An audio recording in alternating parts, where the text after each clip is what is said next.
Hey everyone, it's Mojaxx back in the DJcity UK lab. Today I have a quick tip for you. I want to talk about the feedback loop on the DJM S9. Now this is not a unique feature to the S9. It's not a new feature. It's been around for years on Pioneer's own effects units like the EFX 500, and range mixers like the 62 have got hold echo on them. So they can do basically the same thing. But I'm seeing a lot of people who've got the S9 discovering this and doing really creative stuff with it.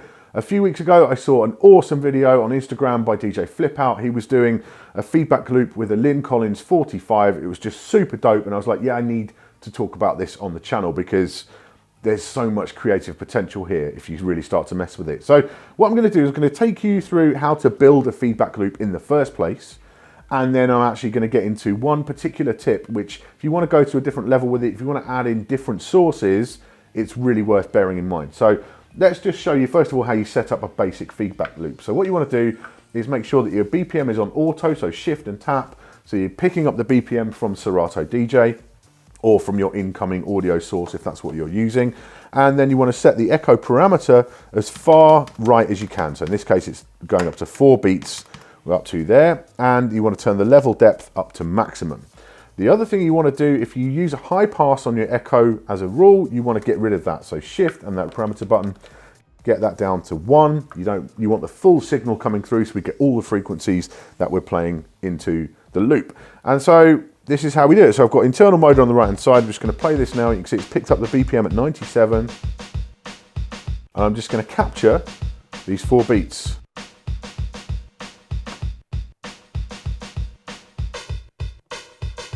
And now I can take that deck away and you can hear we have a nice clean loop, and it is synchronized to the BPM in Serato DJ. So as long as you get your timing on, you're going to get a nice clean loop really every time. It's very hard to mess that up. Now what we can do here is we can actually add in other stuff. So we can go to, I've got my SP8 now it is these days. I've got a bunch of samples in there. So I've got some drums, and I've got some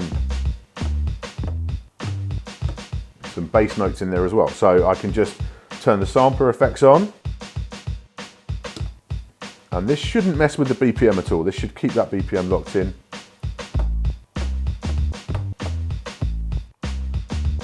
And there it goes.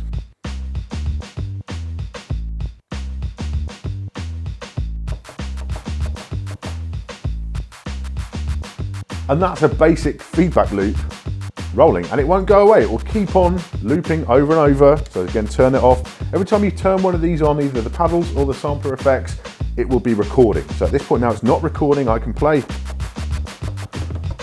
whatever I want over the top and it's not recording it. That original loop will stay in place.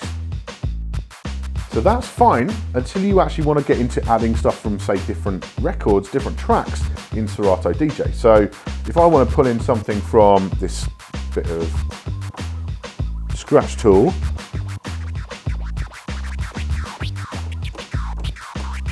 it's fine when I'm not recording, but watch what happens when I hit to record.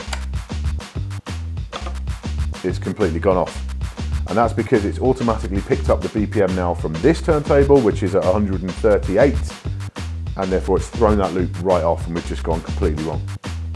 So that's where the key is to actually get your multi-layer ones going. What you want to do, and you just hit another effect to turn it off, right? So I'm going back to it. I'm just going to capture this again.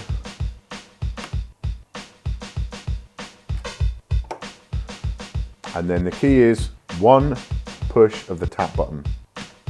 Just 1, and that's going to keep that locked in at that BPM that we were, 97, and I can now record stuff in.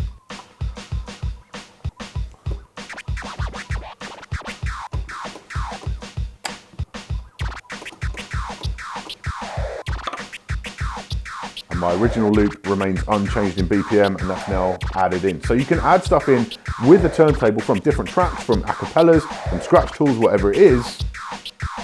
Just, you've got to hit that tap button first. I was messing with this with some guys in the club the other night, and it was a real struggle to remember to hit that tap button every time. That's what you've got to do. That will lock it in completely every time. So there you go, a look at feedback loops on the DJM S9. As I say, it's just a basic introduction to it with that one little tip that I think is really important to bear in mind. You've got to get that auto BPM off if you're using multiple sources in Serato DJ or even external sources. You don't want that BPM going wobbly halfway through, so you need to lock it down. Once you've got your original loop established in there, lock it down, keep that BPM there. And there's so much potential here. You know, I'm seeing so much out there online already, but just the idea that you can start to capture stuff and you can capture multiple bits with these paddles as well.